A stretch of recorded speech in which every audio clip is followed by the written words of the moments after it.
Hi, this is Katie Sanders, and thank you for joining me on the My Senses, My Space podcast. And today I wanted to talk about winning and not winning. We're winning by not winning. It's a comparison of what does winning actually mean in our lives. I talk about on Fridays most times that let's set out to have some quick wins for yourself. And how does a win actually feel? So it's not like you're getting an award for every single thing that you do, but there is this inner feeling of like, I did it, that I had a task or a goal in front of me and I accomplished it. Or I had a task and a goal and I avoided it and I accomplished that. It doesn't have to be an actual action. It could be the reverse of saying I'm not going to do something. But the main part of it is feeling within yourself that felt good and that you did it for yourself and that you were committed to yourself.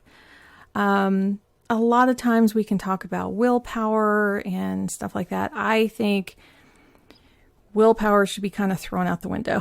A lot of times it has to do with, are you supported through the task or the goal?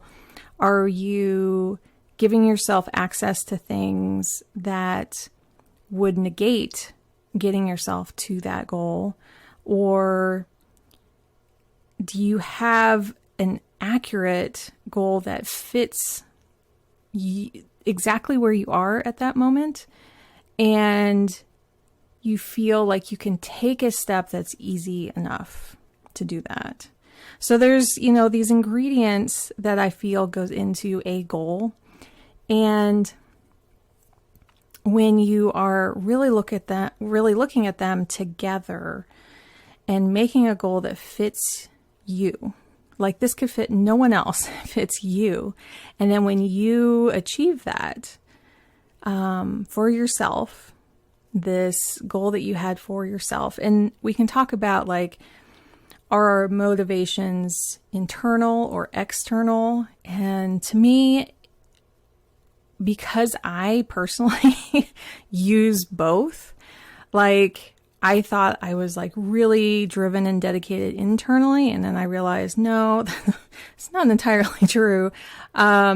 I need my external motivations just as much as my internal motivations. And I don't feel like there's value given more to internal. I think a lot of people can look at there's this morality to having this internally driven goal that you have and that you're following it internally, and that's strength. And there is strength in that, but I don't think there's anything wrong with having external motivators as well. There should not be a morality assigned to achieving a goal if it works for you. So also looking at the goal and going, okay, so if I achieve parts of this, can I celebrate that? And that's a whole part of winning. Are you celebrating when you are achieving these things? Are you taking a moment to go, wow, I did that? Or are you moving on quickly to the next one? And then, are you celebrating those little tiny wins in between of okay, well, I wanted to do this one task and step one was just getting all the supplies together. Are you celebrating that? Step two was actually sketching something out or thinking about something or outlining something, whatever it is, gathering some more details to go on to the next step. So what are those definitions of when those wins are? Can you look at the points where you don't feel like you're winning, but still use those as really helpful tidbits of information that you can use as feedback and ways to make decisions in the future of okay, well, that didn't quite go well because I didn't have my shoes set out on time or something like that. It's oh, well, that's a piece of feedback. That's not me doing something wrong.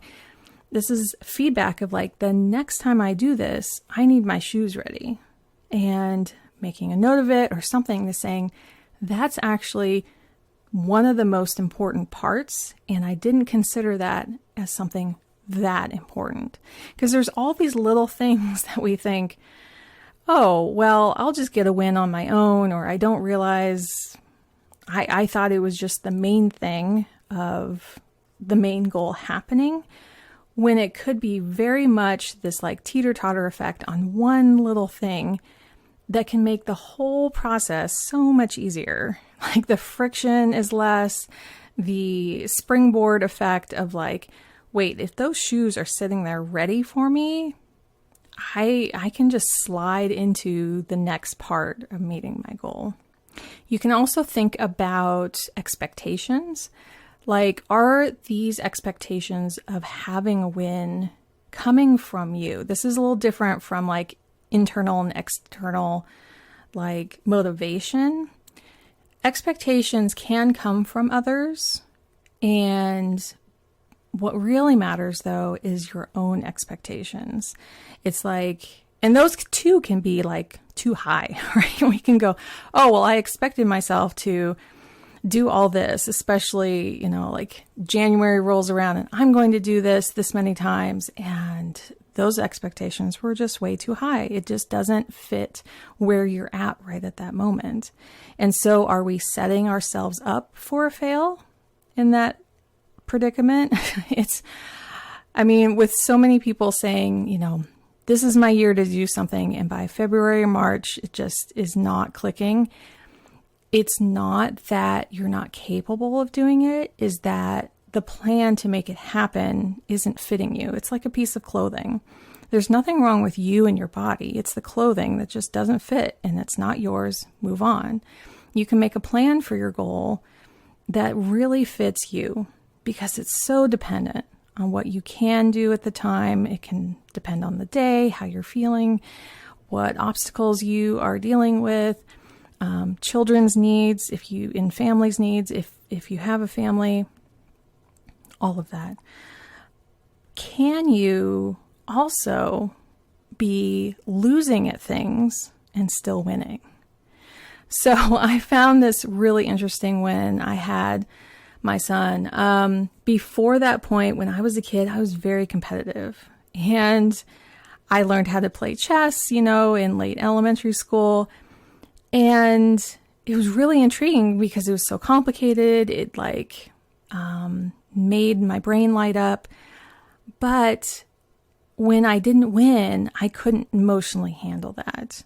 I would crumble and I would be very upset. And I know now, because it's my neurodivergency and how my brain works, and it's very black and white thinking.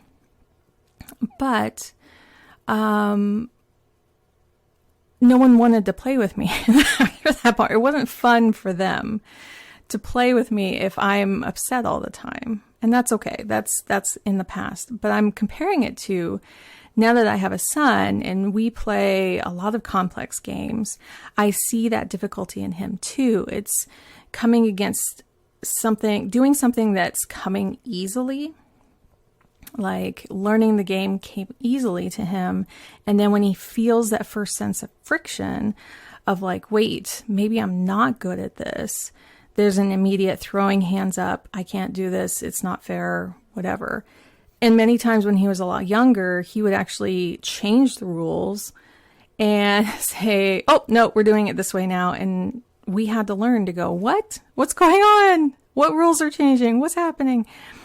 But in the midst of that, I also learned how happy I was to lose in those moments.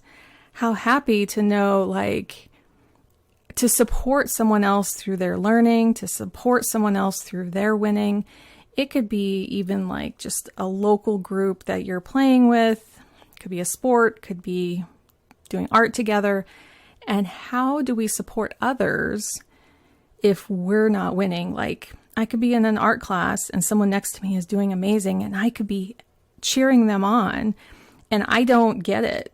I'm not understanding it. I'm not comprehending it, or it's just not my skill set.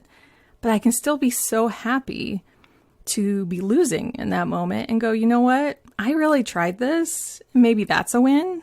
Maybe that's my win, that I'm coming away from it. That's my compost, that I can try something else. but I'm also supporting the person next to me and going, look at what an amazing job you did. Look how hard you worked on that. Kind of like you would talk to a kid. Anyway, I would love to hear your thoughts on this. When have you lost something that felt like winning? When have you won something that maybe felt like losing? When was your last win that felt really good inside? And what ingredients led to you feeling that way? So I hope that gives you a little something to think about. And thank you for joining me this time on the My Senses, My Space podcast.